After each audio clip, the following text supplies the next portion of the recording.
I'm here on behalf of the ecosystem that exists in and around Cedar Lake, an ecosystem that is home to millions of microbes that are the foundations of our lives, home to thousands of humans, amphibians, reptiles, birds, anthropods, trees, wildflowers, etc. I'm here on their behalf because we are all dismayed about the most recent entrance of yet another corporation, a factory farm that will violate our fundamental rights to clean air, water, and soil. We are all under threat, including you all, members of the Jackson County Board. The Everett Kaufman poultry operation was built without our consent.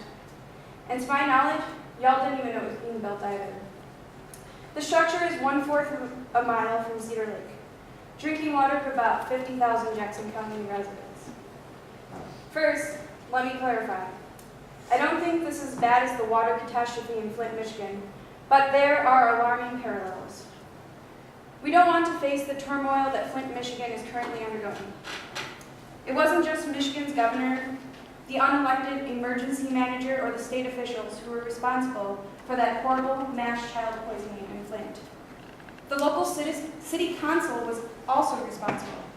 Women and men like you, who are invested in local political authority, failed to protect the rights of Flint residents. Think for a moment. What would you all have done in a crisis such as Flint? Would you have had the courage to disobey the emergency manager who failed to give the city authority to reroute the water away from Flint River? When the Flint state attorney stated that it would be illegal to reroute the water, would you all have stood up to the state to protect the health and safety of the community? Maybe you would have worked outside the legal structure to do what was necessary to reroute the water, to protect the people you swore to protect. Or maybe you would have passed a community bill of rights, if necessary, to guarantee clean water. You don't have to answer these hypothetical questions.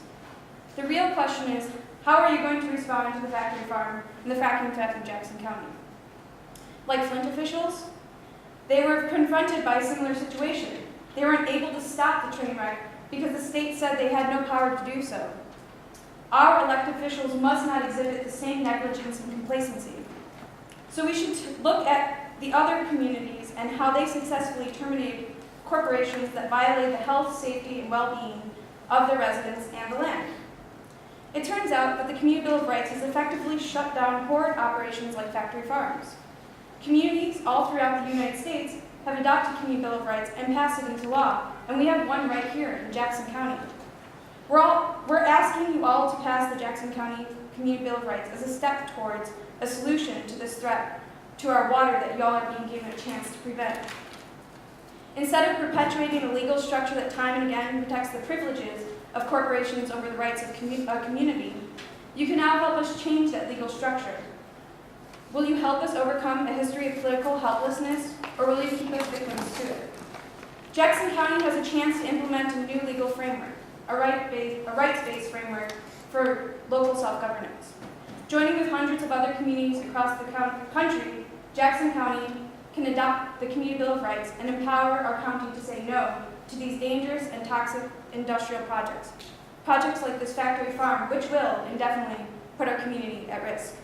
The Community Bill of Rights would provide Jackson County with a community rights-based legal foundation that would allow us to create a political system that protects us from harmful corporate activities. That could include creating a factory farm ordinance that would define factory farming and prohibit it on the grounds of those inalienable community rights asserted in our no fracking ordinance. It would empower our county to say no to these dangerous and toxic industrial projects that put water and air at risk while being built without residents' and voters' knowledge or consent.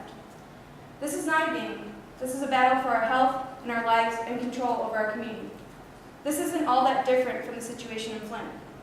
In March of 2015, Flint City Council voted to do all things necessary to return to purchasing water from Detroit, but the decision was not up to the city. The existing structures of legal authority made it impossible for the community to enforce its right to a healthy environment. The existing legal structure has made it impossible for Jackson County to prohibit a toxic farm from being built next to our drinking water supply. It is the same legal structure that is now rendering our county board unable to protect our rights to a healthy environment. But once again, I will suggest we can join hundreds of other counties and put the Community Bill of Rights into practice. There should be no excuses. We cannot allow Jackson County to be the next place to be poisoned by corporate activities.